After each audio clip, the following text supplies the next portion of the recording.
साहब हमें माफ़ कर दीजिए, हम आपको तकलीफ़ नहीं देना चाहते थे। सांझ उसके पास घुटनों के बल बैठ गई जो अपना सिर पकड़े हुए था। आपने कहा था ना कि हम कमज़ोर नहीं हैं। आपकी सांझ कमज़ोर नहीं है साहब, नहीं है हम कमज़ोर। विश्वा कुछ समझ नहीं पा रहा था कि क्या करे और क्या नहीं। उसे उसे सिर्फ सांझ दिख रही थी जो उससे दूर जा रही थी। विश्वा कसकर सांझ को अपनी बाहों में दबोच लिया। मैं तुम्हें कहीं नहीं जाने दूंगा, तुम मुझसे दूर नहीं जा सकती। साहब हमें भी आपसे दूर नहीं जाना, पर हम अदालत के फैसले के विरुद्ध नहीं जा सकते।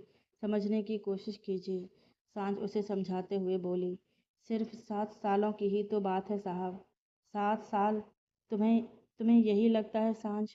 एक क्षण भी तुम्हें तुम्हें ना देखूं तो मैं पागलों की तरह बेचैन हो जाता हूँ। हम समझते हैं साहब। कुछ नहीं समझती तुम। विश्वा गुस्से और तकलीफ से उसका हाथ झटक दिया। सांझ रोते हुए उसे देख रही थी। तुम रह लोगी मेरे बगैर, पर मैं नहीं रह सकता तुम्हारे बिना। कुछ करने से पहले एक बार भी नहीं सोची मेरे बारे में।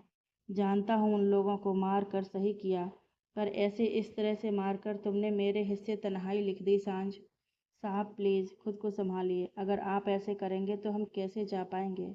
सांझ सुबकते हुए बोली। मैं भी तुम्हारे साथ जेल चलूँगा। विश्वा अपने आंसू साफ करते हुए खड़ा हुआ। सांझ हैरत भरी निगाहों से उसे देखने लगी। इंस्पेक्टर देव, मुझे भी अरेस्ट कर लीजिए। विश्वा अपने हाथ इंस्पेक्टर देव की तरफ बढ़ाकर कहा। पागल हो गए हैं आप? सांझ उसे अपनी तरफ करके बोली। वैभव और सक्षम भी विश्वा के घर पहुंचे तो इंस्पेक्टर देव को देखकर हैरान हो गए। वो जानते थे इंस्पेक्टर देव सांझ को अरेस्ट करने ही आए होंगे। सांझ विश्वा के गले लग गई। वो रोते हुए बोली। हम जानते हैं साहब, ये 7 साल ना आपके लिए आसान होगा ना हमारे लिए। तन्हाई आपको मिली है तो बेबसी और रुसवाई हमें भी तो मिली है। हम भी आपके बगैर एक पल भी नहीं रह पाते हैं। तो मत जाओ ना फिर, विश्वा कहा तो सांझ अपने होंठ भींच ली। सक्षम और वैभव उन्हें इस तरह से देखकर भावुक हो गए थे। सांझ विश्वा का ललाट चूम ली और उसके गाल पर हाथ रखकर बेहद ही प्यार से बोली। हम वापस आएंगे साहब, जल्द ही लौटेंगे हम आपके पास। तब तक वादा करिए हमसे, खुद को कोई तकलीफ नहीं देंगे। विश्वा लगातार उसकी आंखों में देख रहा था। सांझ उसका हाथ पकड़कर आगे बोली। साहब अगर आप यहाँ खुश रहेंगे तो हम भी वहाँ अच्छे से रह पाएंगे। कभी खुद को हर्ट मत कीजिएगा वरना हम सह नहीं सकेंगे। नहीं करूँगा हर्ट खुद को। तुम भी वादा करो मुझसे। कैसा वादा? यही कि 7 साल के बाद तुम पक्का मेरे पास ही आओगी। उसके बाद फिर कहीं नहीं जाओगी मुझे छोड़कर। वादा रहा। सांझ कहकर उसके सीने से आ लगी। विश्वा कसकर उसे अपनी बाहों में भर लिया। इंस्पेक्टर देव ये सब कुछ देखकर भावुक हो गए। उसने अपनी उंगलियों के छोर से अपने आंसू पोंछ लिए। वैभव भैया, सक्षम भैया, आप दोनों से कुछ मांगो तो देंगे? बिल्कुल देंगे, तुम एक बार मांग कर तो देखो। सक्षम अपने आंसू पोंछकर कहा। जब तक हम वापस नहीं आ जाते तब तक आप साहब का ध्यान रखेंगे ना? उन्हें उदास मत होने दीजिएगा। सांझ विश्वा को देख कर बोली तो वो रोते हुए मुस्कुरा उठा। कुछ देर बाद इंस्पेक्टर देव सांझ को अपने साथ लेकर चले गए। विश्वा फपक कर रो पड़ा। वैभव उसे अपने सीने से लगा लिया। वर्षा, रूपा भी सांझ और विश्वा के लिए दुखी थे, पर अदालत के फैसले के आगे कुछ नहीं कर सकते थे। सांझ को पुणे के ही एक सेंट्रल जेल में डाल गया। उसके कपड़े बदलवा दिए गए। जो उसने साड़ी पहन रखी थी उसे जब्त कर लिया गया और सांझ को सफ़ेद साड़ी पहनने को मिली जिसकी बॉर्डर नीले रंग की थी। हवलदार सांझ को लॉकअप में बंद कर दिया। वहाँ लाइन से बहुत सारे लॉकअप बने हुए थे। सब कोई अपने लॉकअप में से सांझ को देख रहा था। सांझ चुपचाप जाकर एक कोने में बैठ गई। विश्वा अपना ध्यान पढ़ाई में लगा लिया। सांझ को याद कर खुद को तकलीफ नहीं देना चाहता था, पर अपने दिल को कोई कैसे समझाए। उस घर के हर कोने में सांझ के होने का एहसास होता था।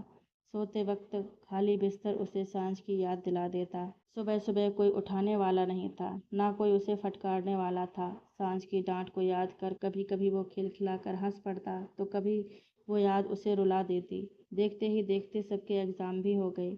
हमेशा की तरह विश्वा अच्छे नंबर से पास किया था। टॉप तो नहीं कर पाया, पर उसके लिए पास होना ही बहुत बड़ी बात थी। वैभव भी अच्छे नंबर से पास हो गया था। सक्षम और वर्षा खींच खींच तान कर पास हो गए थे। उन्हें पढ़ने लिखने का कोई शौक नहीं था। वर्षा को घूमना पसंद था तो सक्षम को दोस्तों के साथ मौज मस्ती करना पसंद था। कॉलेज से ही विश्वा को एक अच्छी सी ऑटोमोबाइल कंपनी में प्लेसमेंट हो गया। वैभव अपने डैड के बिजनेस में हाथ बटा रहा था। एक दिन सब विश्वा के घर पर आए हुए थे। वर्षा बहुत उदास थी। सक्षम ने पूछ लिया, क्या हुआ तुझे? ऐसे उल्लुओं की तरह मुंह क्यों सड़ाया हुआ है? बकवास बंद करो तुम, वर्षा गुस्से से बोली। क्या बात है वर्षू? सक्षम बस मजाक कर रहा है। तू क्यों इतना गुस्सा कर रही है? वैभव कहा तो वर्षा सक्षम को घूरने लगी। ये बंदर मेरे सामने एक लड़की से कह रहा था, baby you are looking so hot. क्या आप मेरी गर्लफ्रेंड बनेंगी? ये सुअर मेरे ही सामने लड़की के साथ फ्लर्ट कर रहा था और इतना ही नहीं, इसने तो उसकी हथेली को भी चूम लिया था, कहकर वो जंगली बिल्ली की तरह सक्षम को घूरने लगी। सक्षम सुना तो उसकी आंखें हैरानी से फैल गईं। ये पहली बार नहीं था कि सक्षम किसी लड़की से फ्लर्ट किया हो। वो तो अक्सर ऐसी हरकतें किया करता था। पर वर्षा इतनी अपसेट क्यों है? ये बात सक्षम को समझ नहीं आई। तुझे क्या दिक्कत है? मैं किसी भी लड़की के साथ कुछ भी करूं। सक्षम वर्षा के सामने जाकर खड़ा हो गया। वर्षा जो पहले से ही सक्षम की हरकत से आग की भट्टी की तरह जल रही थी, सक्षम की बात सुनकर फट पड़ी। उसे खींचकर एक थप्पड़ सक्षम के गालों पर रसीद कर दिया। सबकी आंखें बड़ी बड़ी हो गईं। वैभव मुंह पर हाथ धरे हंस रहा था। दिक्कत है मुझे, समझे तुम? क्योंकि तुम सिर्फ मेरे हो, समझे? आराम से भी तो कह सकती थी ना, थप्पड़ मारने की क्या जरूरत थी? सक्षम अपने गालों पर हाथ धरे पूछा। एक मिनट, क्या कहा तुमने अभी? यही कि यू आर माइन, वर्षा उसकी आंखों में आंखें डालकर कही। वर्षा, हम तो दोस्त है ना, फिर तू ये सब कैसे सोच सकती है हमारे बारे में? भाड़ में गई दोस्ती, मुझे नहीं बनना तेरा दोस्त, समझा तू? पहली और आखिरी बार बोल रही हूँ, आई लव यू। हैं? सक्षम अभी भी कुछ समझ नहीं पा रहा था। वर्षा उसके कॉलर पकड़कर उसका चेहरा अपने पास की। सक्षम की आंखें डर से फैल गईं। अब क्या करेगी ये लड़की? कहीं मेरा दूसरा गाल ना सुझा दे, सक्षम अपने मन में बोला। उसकी सोच से उल्टा वर्षा उसके होंठों पर अपने होंठ रख दी। वैभव रूपा की आंखें फैल गईं। दोनों अपनी नजरें दूसरी तरफ कर लिए। वर्षा उसे छोड़ी और उसका कॉलर पकड़कर गुस्से से बोली, चुपचाप मेरा प्रपोजल एक्सेप्ट कर लो। नहीं, नहीं करूँगा तो कॉलेज की सबसे ऊंची बिल्डिंग से फेंक दूंगी तुझे। ऐसे तो मैं मर जाऊंगा। तुम्हें मारकर खुद को फांसी लगा लूंगी, बेवकूफ़ इंसान। फिर ऊपर जाकर दोनों भूत भूत खेलेंगे। यार ऐसे कौन प्रपोज करता है? सक्षम कहा तो वर्षा बोली, मैं करती हूँ ऐसे। उधर वैभव किचन साइड पर पेट पकड़कर हंस रहा था। तुम इस तरह से क्यों हंस रहे हो? रूपा पूछी तो वैभव उसके कान में कुछ कहा, जिसे सुनकर वो भी हंसने लगी। ये दोनों इस तरह से क्यों हंस रहे हैं? वर्षा उनकी आवाज़ सुनकर बोली। सक्षम मंद मंद मुस्कुराने लगा। अब तुम क्यों मुस्कुराए जा रहे हो, बंदर कहीं के? ये देखो, कहकर सक्षम एक वीडियो दिखाया, जिसे देखकर वर्षा फट पड़ी। ये तुम्हारे साथ जो लड़की है वो वैभव है? हाँ। तुमने ये सब कुछ जानबूझकर किया? हाँ। कभी कभी दिल की बातें जुबान पर लाने के लिए ये सब करना पड़ता है, वैभव हंसते हुए कहा तो वर्षा अपनी नाखून चबाने लगी। सक्षम उसके कंधे पर हाथ रख दिया। वर्षा गुस्से से उसे घूरी। सक्षम बेपरवाही से कहा, अब तो ये हाथ कभी नहीं हटेगा तुम्हारे कंधे से, कहकर सक्षम उसे अपने करीब खींच लिया। अब क्या हुआ तुम्हें? सक्षम परेशानी से कहा। सबको दिखता था मेरी आंखों में कि तू मुझे पसंद कर कि मैं तुझे पसंद करती हूँ, पर तुम कभी समझ ही नहीं पाए। कैसे समझता मैं? तुम कभी कुछ जताई ही नहीं, हमेशा मुझसे झगड़ती रहती थी। कुछ भी कहो तो तुम दोस्ती का टैग लगा देती थी। सक्षम कहा तो वर्षा अपना मुंह बुचकाकर बोली, अच्छा बताओ क्या करूँ मैं? सक्षम प्यार से बोला तो वर्षा रूठे हुए बोली, उठकर बैठकर उठक बैठक करो, जब तक मैं ना बोलूँ रुकना नहीं। वर्षा बोली तो सक्षम तुरंत उठक बैठक करने लगा। वैभव काउंटिंग करने लगा। वर्षा मुस्कुराकर उसे देखने लगी। विश्वा अपने कमरे से बाहर आया तो सब उसके पास चले गए। विश्वा, आज संडे है, तू आज भी ऑफिस जा रहा है? हाँ, वो ऑफिस में कुछ ज़रूरी काम आ गया है तो मुझे जाना पड़ेगा, विश्वा अपनी घड़ी देखते हुए कहा। झूठ क्यों बोल रहा है? सब पता है हमें। सांझ की याद न सताए इसलिए सारा दिन खुद को काम में झोंके रहता है, वैभव उसे देखकर कहा। सब पता है तो हर बार पूछता क्यों है तू? चल मुझे लेट हो रहा है, शाम को आकर मिलता हूँ, कहकर वो अपने ऑफिस चला गया। सब उसे जाते देखते रह गए। उनका यार पहले से काफ़ी बदल गया था। सांझ को जेल में गए हुए 7 महीने हो गए थे। हमेशा की तरह वो बाकी कैदियों के साथ खाना लेने के लिए लाइन में खड़ी थी। सांझ को अचानक से उल्टी जैसा फील हुआ तो वो भागकर वहाँ लगे नल के पास गई और उल्टियाँ करने लगी। एक महिला सांझ के पास आई और उसकी पीठ सहलाते हुए बोली, सांझ बच्चे तुम ठीक तो हो? पता नहीं काकी बहुत अजीब सा लग रहा है। सांझ अपना मुंह धोते हुए बोली। काकी सांझ को अपने साथ लेकर आई और सांझ को एक जगह बैठा दी। उन्होंने उसकी आंखों को देखा, फिर नब्ज चेक किया। सांझ कुछ समझ नहीं पा रही थी, तभी काकी सांझ के पेट पर हाथ रखे बोली, सांझ तू पेट से है। ये आप क्या बोल रही हैं काकी? मैं सच बोल रही हूँ बेटा, बहुत जल्द तू माँ बनने वाली है। आप सच बोल रही हैं? हाँ, हम माँ बनेंगे? वो भावुक होकर पूछी। हाँ, काकी कहकर सांझ का सिर चूम ली। काकी सबको ये खबर सुनाई तो सब सांझ को बधाई देने लगे। वैभव, सक्षम, रूपा, वर्षा सब सांझ से मिलने आते थे, पर विश्वा एक बार भी उससे मिलने नहीं आया। सांझ इस वजह से बहुत उदास हो गई थी। विश्वा जानबूझकर उससे मिलने नहीं आता था। वो जानता था अगर वो सांझ से मिला तो वो अपना होश गंवा बैठेगा। ना वो खुद कमज़ोर पड़ना चाहता था, ना ही सांझ के लिए कोई मुसीबत खड़ी करना चाहता था। विश्वा वहीं खाना खाता जो वहाँ जेल में सांझ को खाने को मिलता। अगर सांझ वहाँ सूखी रोटी खाती थी तो विश्वा भी खाने में वही खाता था, जबकि वो जो चाहे खा सकता था। सोता भी था तो नीचे फर्श पर, क्योंकि उसकी सांझ भी तो नीचे ही सोती थी। सांझ वहाँ जेल में बंद थी तो विश्वा यहाँ आज़ाद होकर भी एक कैदी की तरह जी रहा था। विश्वा हमेशा की तरह ऑफिस जाने के लिए तैयार हो रहा था। तभी उसके दोस्त खुशी से नाचते हुए विश्वा के घर पर आ गए। विश्वा, वैभव जोर से बोला तो विश्वा अपनी शर्ट पहनकर जल्दी से नीचे आया और उन्हें खुश देखकर कहा, क्या हुआ वैभव, तुम सब इतनी सुबह सुबह यहाँ? काफ़ी खुश नज़र आ रहे हो, क्या बात है? तू सुनेगा तो तू भी खुशी से झूम उठेगा। सक्षम नाचते हुए कहा। ऐसा क्या है? हम सब सांझ से मिलने गए थे, वर्षा बोली। कैसी है वो? विश्वा जिज्ञासा से पूछा तो वो मुस्कुराकर बोली, वो ठीक है। बहुत जल्द मैं मासी नहीं तो बुआ बनने वाली हूँ। मैं कुछ समझा नहीं। विश्वा अभी भी कुछ समझ नहीं पाया। तभी वैभव उसका हाथ पकड़कर कहा, तू बाप बनने वाला है मेरे यार। विश्वा की आंखें बड़ी बड़ी हो गईं। ये क्या मजाक कर रहे हो तुम सब? ये मजाक नहीं है विश्वा, तू सच में बाप बनने वाला है। मैं सच में बाप बनूंगा? कहते हुए उसकी आंखें भर आईं। हाँ मेरे यार, कहकर वैभव उसे गले लगा लिया। विश्वा भावुक हो गया। वैभव उसे शांत करवाया और सांझ की दी हुई चिट्ठी विश्वा को दिया, जिसे लेकर विश्वा बोला, मैं पढ़कर आता हूँ। कहकर वो तेजी से अपने कमरे में चला गया। पहली बार सांझ उसके लिए चिट्ठी लिखी थी।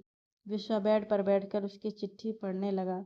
उसकी आंखें नम होती चली गईं। उसने कस कर उस कागज को अपने सीने से लगा लिया, जैसे वो कागज उसकी सांझ हो। चिट्ठी में सांझ अपनी प्रेगनेंसी के बारे में लिखी थी। सांझ अपने पेट पर हाथ रखकर घंटों अपने बच्चों से बात करती रहती थी। अजीब सा सुकून उसे मिलता था। जेल में सब लोग सांझ का बहुत अच्छे से ख्याल रखते थे। काकी थोड़ी बुजुर्ग थीं, इसलिए उन्हें इन सब का बहुत ज्ञान था। वो हमेशा सांझ की खैरियत पूछती रहती थी। देखते ही देखते 9 महीना बीत गया। सांझ का पेट काफ़ी भारी हो गया था। खुद से वो चल नहीं पाती थी। सांझ के दोनों गाल फूल कर गुब्बारे जैसे हो गए थे। सरकार की तरफ से सांझ का खास ख्याल रखा जा रहा था। एक दिन उसके पेट में सुबह से ही दर्द हो रहा था, पर सांझ उसे इग्नोर कर रही थी। शाम होते होते उसका दर्द बढ़ता चला गया। वो दर्द से तड़पने लगी। इंस्पेक्टर देव और काकी सांझ को फौरन हॉस्पिटल लेकर चले गए। उधर से वैभव विश्वा को लेकर हॉस्पिटल पहुंच गया। विश्वा के कानों में सांझ के चिल्लाने की आवाज़ पड़ रही थी, जिसे सुनकर वो तड़प उठा था।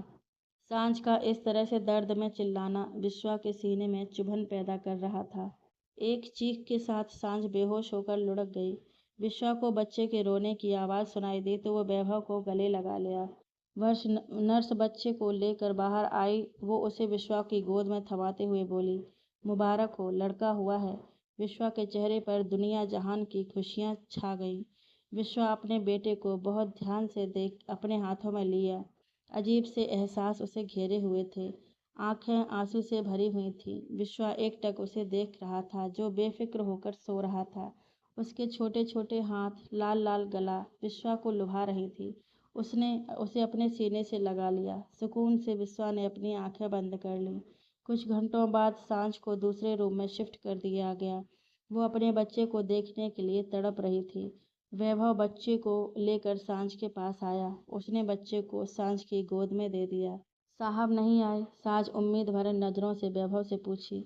आया है, पर वो तुम्हारे सामने आने से डरता है, कहीं तुम कमजोर न पड़ जाओ, वैभव कहा तो सांझ कुछ नहीं बोली और अपने बच्चे को देखने लगी। बाहर खड़ा विश्वा उसे देखकर अपने आंसू पोंछ लिया। सांझ अपने कांप रहे होठों से अपने बच्चे का सिर चूम ली। अभी बेहद कमजोर हो गई थी वो। वैभव बच्चे को लेकर उससे बातें करने लगा। वो टुकुर टुकुर उसे ताक रहा था। वैभव प्यार से उसके सिर को चूम लिया। कुछ महीने तक बच्चा सांझ के साथ रहा। फिर अदालत के फैसले के अनुसार वो बच्चा विश्वा के पास चला गया। जेल में बच्चे को रखना उचित नहीं होता। जब तक एक नवजात शिशु को अपनी माँ की ज़रूरत होती है, तब तक वो बच्चा सांझ के पास रहा। जेल में बच्चे की परवरिश करना ठीक नहीं होता।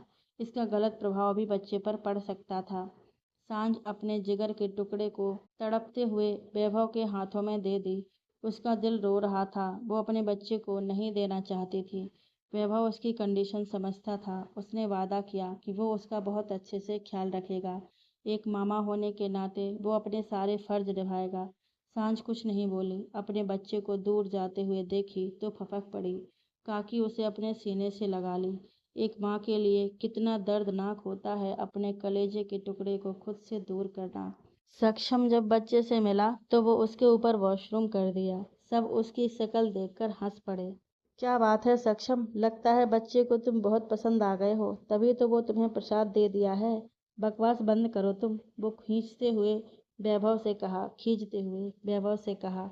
रूपा वर्षा उसे देखकर मुस्कुरा रही थी। जाकर मेरी शर्ट पहन लो सक्षम, मैं इसके कपड़े बदल देता हूँ, कहकर विश्वा अपने बेटे को गोद में ले लिया। वो विश्वा को गौर से देखने लगा। उसकी कत्तई आंखें विश्वा को सांझ की याद दिला देती। विश्वा अपना सिर झटका और उसके कपड़े बदलने लगा। वो अपने छोटे छोटे उंगलियों को मुंह में डाल रहा था। विश्वा अपनी आंखें दिखाया तो वो शांत हो गया और अपनी उंगलियों को मुंह से बाहर निकाल लिया। विश्वा उसे देखकर मुस्कुरा उठा। वो बच्चा विश्वा की आंखें देखकर ही समझ जाता था कि उसके बाबा गुस्से में हैं अभी। विश्वा हैरान था कि उसका बच्चा अभी से ही सब कुछ समझता है। विश्वा उसका नाम गणेश रखा। विश्वा की आई को बप्पा से काफ़ी लगाव था। इस वजह से विश्वा भी उन्हें काफ़ी मानता था। इसलिए उसने अपने बेटे का नाम बप्पा के नाम से गणेश रखा। सब प्यार से उसे गणू बुलाते थे। सबका लाडला था गणेश। चेहरा गोल मटोल गुब्बारे जैसा था। जब वो हंसता था तो विश्वा की तरह ही उसके गालों पर भी डिम्पल पड़ जाते थे। वर्षा रूपा उसका बहुत अच्छे से ख्याल रखती थी। गणेश रूपा के दुपट्टे के साथ खेलता रहता था तो वर्षा के कर्ली हेयर गणेश को बहुत अच्छे लगते थे। वो उसे अपने नन्हे हाथों से पकड़ लेता था। वर्षा दर्द से चिल्ला देती। उसे दर्द होता था जब गणेश उसके बाल खींचता था। उसे तो अच्छा लगता था, पर वर्षा की हालत खराब हो जाती थी। रात में विश्वा उसे अपने ऊपर लेटाकर सोता था। वो अपने बाबा के सीने पर सर रखकर लेट जाता था। रात में उसे भूख लगती तो विश्वा उसके लिए बोतल में दूध भरकर पीने को देता। वो इत्मीनान से अपने दोनों हाथों से अपने निपुल को पकड़ लेता और अपना दूध पीने लगता। विश्वा सांझ की तस्वीर के साथ देर रात तक बातें करता रहता था। जेल में सांझ अकेली रात को आसमान में चांद को निहारती और उससे बातें करती, जैसे वो चांद उसकी बातें समझ रहा हो। उसे अपने बच्चे और साहब की बहुत याद आती थी। दोनों में से कोई भी आज तक सांझ से मिलने नहीं आया।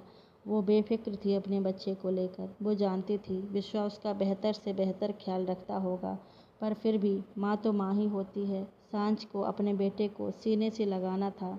उसे आज भी याद है किस तरह से वो अपने बेटे को वैभव के हाथों में थमाई थी। उसका दिल तड़प कर रह गया था। गणेश बेड बेड चे, बेड चेयर सोफा कुछ न कुछ पकड़ कर चलने लगा था। इसलिए विश्वा की मुसीबतों में काफ़ी बढ़ गई थी। एक पल के लिए भी वो उसे अकेला नहीं छोड़ता था। गणेश कभी उसके फाइल में रखी पेपर के साथ खेलने लगता तो कभी आईने के पास खड़ा होकर खुद को देख अजीब तरह की शक्ल बना लेता। ड्रेसिंग टेबल पर से विश्वा ने सभी चीज़ें हटा दी थी जिससे गणेश को चोट लगती थी। विश्वा नहाकर बाहर आया तो गणेश ड्रेसिंग टेबल के पास खड़ा आईने में खुद को देखकर मुस्कुरा रहा था। विश्वा अपने बाल पोंछते हुए आईने के सामने खड़ा हो गया। गणेश अपने बाबा को देखकर अपनी मुंडी पीछे घुमा लिया। विश्वा उसे देख मुस्कुरा उठा। विश्वा पहले खुद तैयार हुआ, फिर गणेश को तैयार कर दिया। वो गणेश को लेकर नीचे आया और उसके लिए दूध में कॉर्नफ्लेक्स डालकर गणेश को खिलाने लगा। विश्वा उसे खिलाकर खुद पानी पीकर गणेश को ऑफिस लेकर चला गया। विश्वा अब कंपनी का मैनेजर बन गया था। अच्छी खासी सैलरी थी उसकी। गणेश को उसने एक छोटी सी चेयर पर बैठा दिया और उसे अपना फ़ोन दे दिया। गणेश अपने बाबा के फ़ोन से सांझ की तस्वीर को देख मुस्कुराने लगा। विश्वा ने उसे बताया था कि ये उसकी आई है। गणेश बहुत प्यार से सांझ की तस्वीर पर अपना हाथ फेर रहा था। वहीं विश्वा अपने काम में लगा हुआ था। 7 साल बाद एक औरत सफ़ेद साड़ी पहने एक हवलदार को कुत्तों की तरह पीट रही थी। उसकी आंखों में क्रोध उमड़ रहा था। आसपास खड़ी औरतें उसे ये सब करते हुए देख रही थी। किसी ने भी उस हवलदार को बचाने की कोशिश नहीं की। साइड में एक लड़की अपने ऊपर शॉल लपेटे सिसक रही थी। वो औरत हवलदार को और मार पाती उससे पहले एक महिला कांस्टेबल इंस्पेक्टर देव को लेकर वहां पहुंची। इंस्पेक्टर देव उस औरत को देखकर बोले, रुक जाओ सांझ, 2 दिन बाद तुम यहाँ से छूटने वाली हो। अगर ऐसे ही तुम लोगों को मारती रहोगी तो यहाँ से कभी भी बाहर नहीं जा पाओगी। ताउम्र इस जेल में गुजार लेंगे हम, पर अपनी आंखों के सामने किसी के साथ गलत होते हुए नहीं देख सकते। सांझ गुस्से से बोली, साहब साहब मुझे बचा लो, वरना ये औरत मुझे मार डालेगी। हवलदार डर से इंस्पेक्टर देव से कहा। सांझ मार मार कर उसकी हालत पतली कर दी थी। अगर वक्त पर इंस्पेक्टर देव नहीं आते तो सांझ आज इसकी जान ले लेती। इसने किया क्या है सांझ, जो तुम इतनी बेदर्दी से इसे मार रही हो? इंस्पेक्टर देव सांझ को हैरत भरी निगाहों से देखते हुए पूछे। सांझ उस लड़की को इंस्पेक्टर देव के सामने लाकर बोली, जो अपने ऊपर शॉल लपेटे हुए थी। इसे देख रहे हैं आप इंस्पेक्टर देव? इसकी उम्र मात्र 21 साल की है। इसके साथ किसी ने बलात्कार करने की कोशिश की तो वो उसकी जान ले ली। इस वजह से आज ये जेल में है, पर यहाँ आकर भी इसका दामन सुरक्षित नहीं है। अरे इसकी बेटी की उम्र की है ये लड़की। सांझ गुस्से से हवलदार को देखते हुए बोली, भेड़िए सिर्फ बाहर ही नहीं अंदर भी हैं। हम औरतें ना बाहर सुरक्षित हैं ना अंदर सुरक्षित हैं। अगर वक्त पर मेरी आंख ना खुलती तो आप सोच भी नहीं सकते ये दरिंदा इसका क्या हश्र करता। ये औरत झूठ बोल रही है साहब, ये मुझे फंसाना चाहती है। हवलदार अपनी सफाई देते हुए कहा। अच्छा तो हम झूठ बोल रहे हैं? आधी रात को तुम इसके लॉकअप में क्या करने आए थे, बताओगे सबको? सांझ बोली तो हवलदार शक पका गया। मैं बस देखने गया था ये ठीक है कि नहीं। ओहो, तो सिर्फ इसके ही लॉकअप में चेक किया, बाकियों के नहीं? रिश्तेदार लगती है ये तुम्हारी। हमसे भी आकर पूछ लेते हम ठीक हैं या नहीं, किसी चीज़ की ज़रूरत है कि नहीं। तुम जैसे लोगों को मैं बहुत अच्छे से जानती हूँ। सांझ गुस्से से बोली। इंस्पेक्टर देव खींच कर एक थप्पड़ उस हवलदार को मार दिए। उन्होंने सबके सामने हवलदार के कपड़े उतरवा दिए और उठक बैठक करवाने लगे। सभी औरतें हवलदार को घृणा भरी नज़रों से देख रही थीं। हवलदार खुद को सभी औरतों के बीच शर्मिंदगी महसूस कर रहा था। इंस्पेक्टर देव हवलदार को घसीटते हुए वहां से ले गए। उन्होंने सभी औरतों से माफ़ी मांगी। इंस्पेक्टर देव का स्वभाव बहुत अच्छा था। सभी औरतें उन्हें माफ़ कर दी। उन्होंने सबको यकीन दिलाया कि आगे से ऐसा नहीं होगा। तुम ठीक हो? सांझ उस लड़की से पूछी जो शॉल लपेट कर सिसक रही थी।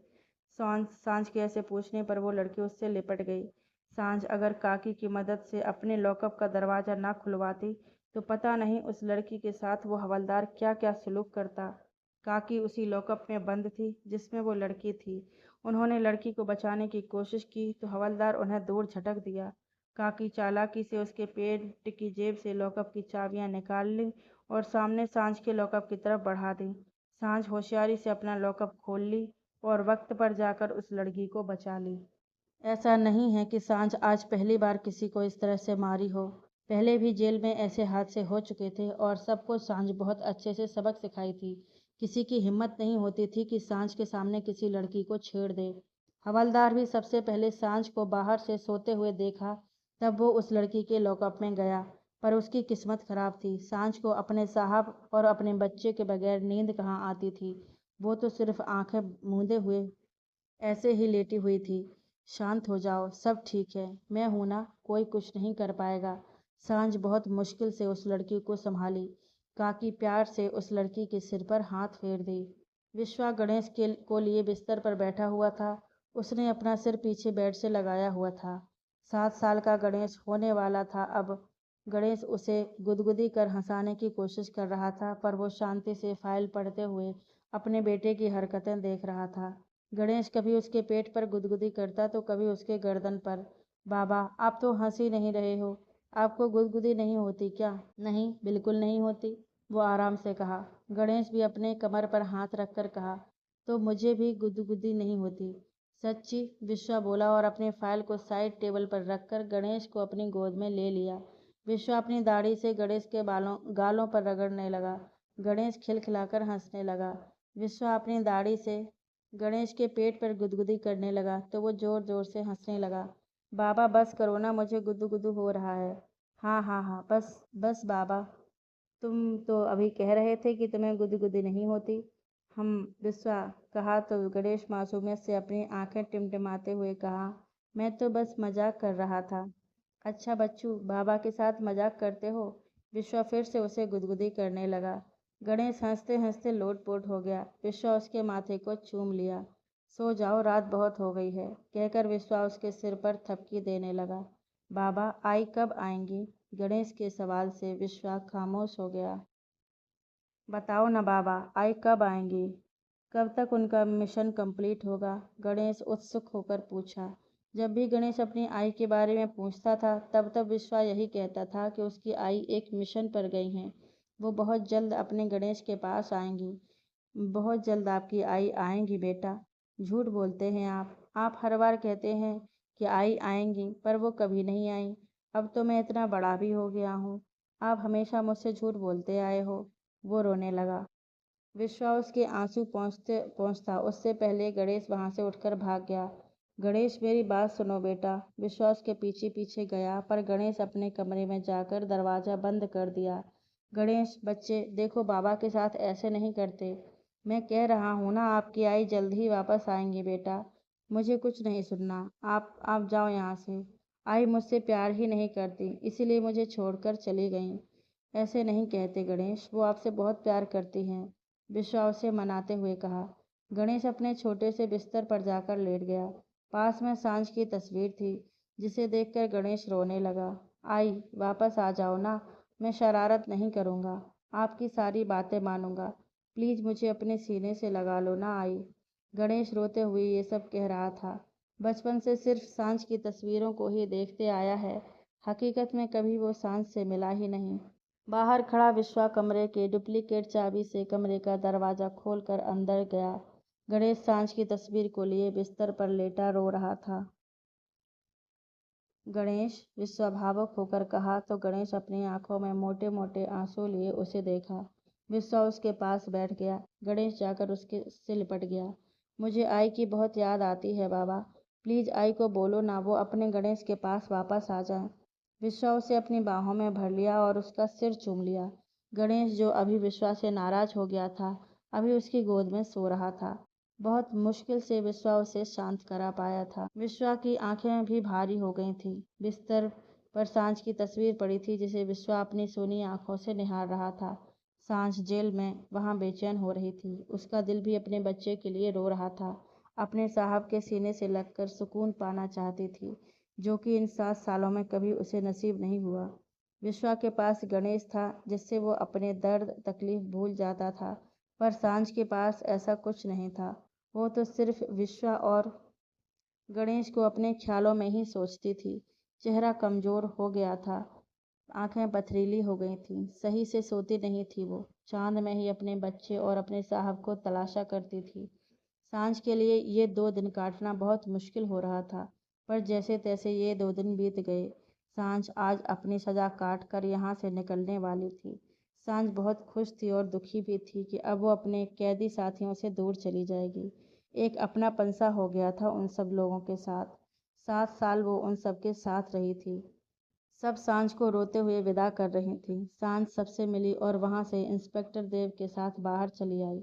सांझ के कपड़े, जो यहाँ आते ही जब्त हो गए थे, उन्हें वापस सांझ को दे दिए गए। सांझ अपनी पहले वाली साड़ी पहन ली। साड़ी पहनते वक्त उसे विश्वा की याद आ गई।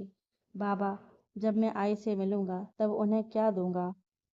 गणेश विश्वा से पूछा, जो आईने के सामने खड़ा होकर अपने बाल कंघी कर रहा था। वो तुम खुद डिसाइड करो। आप क्या दिए थे आई को जब वो पहली बार आपसे मिली थी? गणेश के इस सवाल से विश्वा को होटल वाला सीन याद आ गया और वो उन यादों में खो गया। बाबा, कुछ बोलो ना, मैं आई को क्या दूं? कुछ भी दे दो, तुम्हारी आई को पसंद ही आएगा जो तुम उन्हें दोगे। मैं ना आई को अपने सारे खिलौने दे दूंगा, गणेश खुश होकर कहा। तो विश्वा उसे अपनी गोद में उठा लिया। आई आएंगी तब उन्हें दे देना जो देना हो।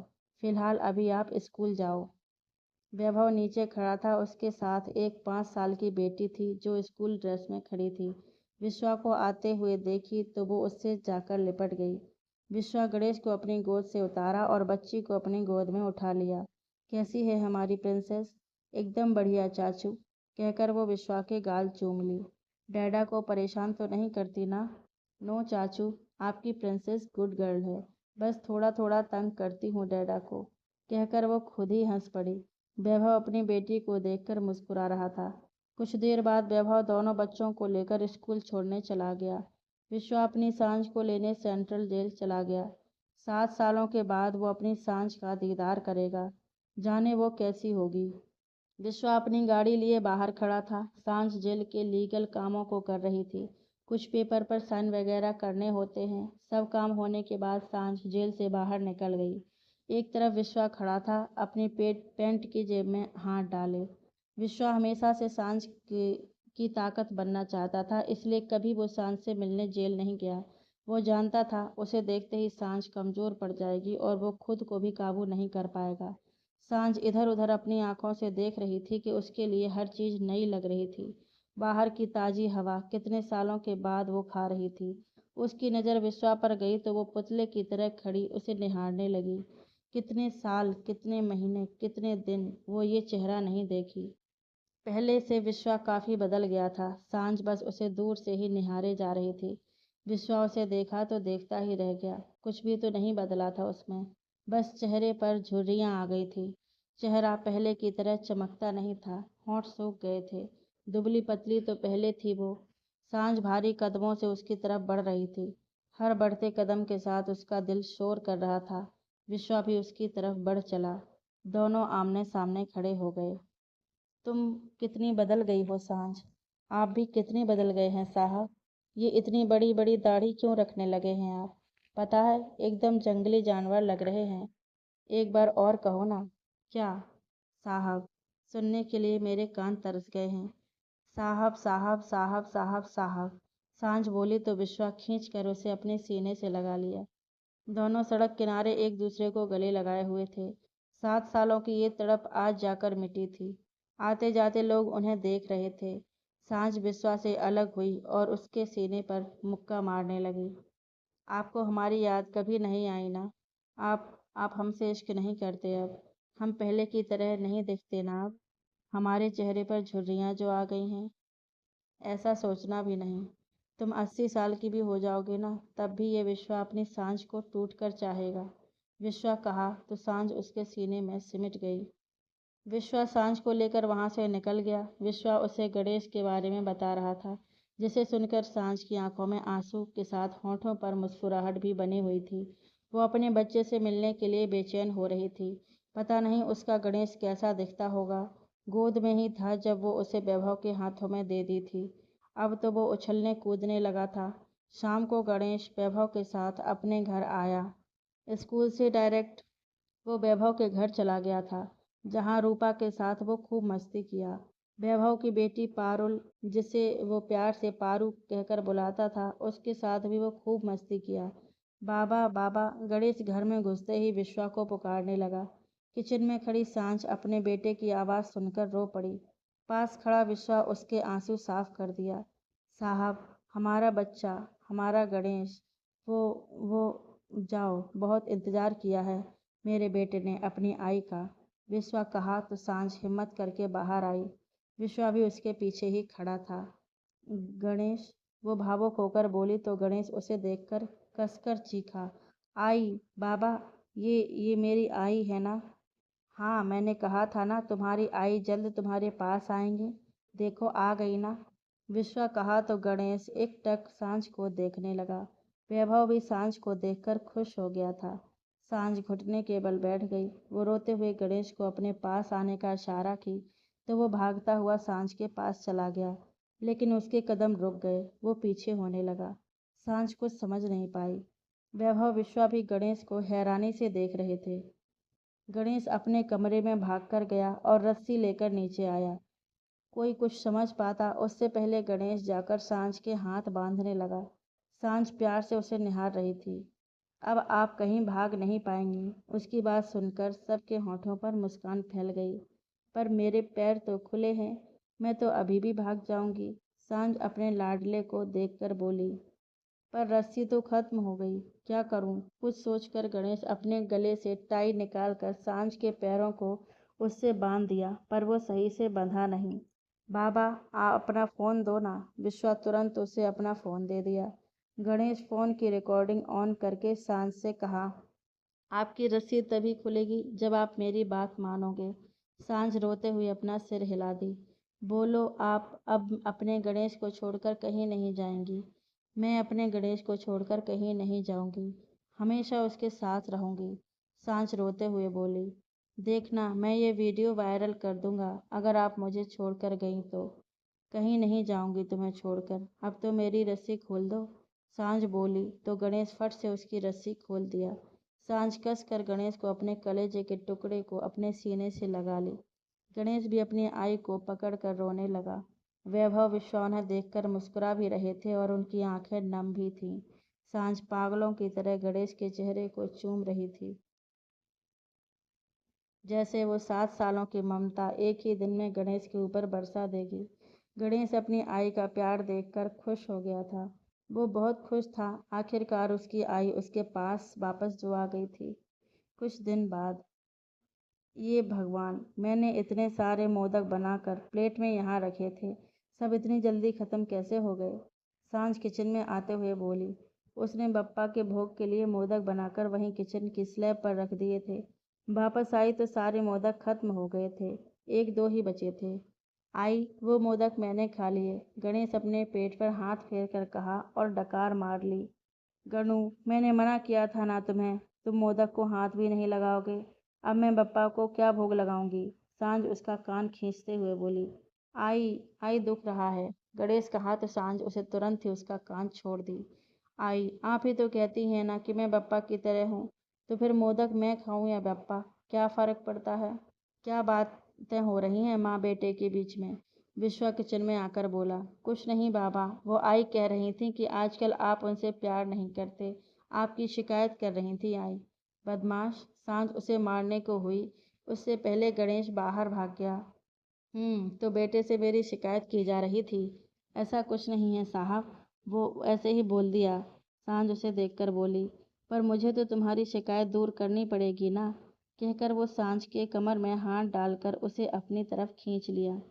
रात को तुम्हारी सारी शिकायतें दूर करूंगा, कहकर विश्वा उसके गालों को चूम लिया। सांझ के चेहरे पर शर्मीली मुस्कान तैर गई।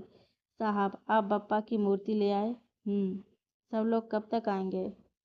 कुछ देर बाद ही आ जाएंगे। तुम जाकर पहले तैयार हो जाओ, वरना काम में ही उलझी रहोगी। विश्वा कहा तो सांझ फटाफट तैयार होने चली गई। गणेश चतुर्थी था आज और सब इसे विश्वा के घर पर ही मनाने वाले थे। सांझ ऑलमोस्ट सब कुछ कर दी थी। जो रह गया था उसे विश्वा पूरा कर दिया था। वैभव रूपा अपनी बेटी के साथ आ गए थे। पारू गणेश के साथ खेलने लगी। वर्षा और सक्षम भी कुछ देर बाद आ गए। उनकी भी एक प्यारी सी बेटी थी जो सक्षम के ऊपर गई थी।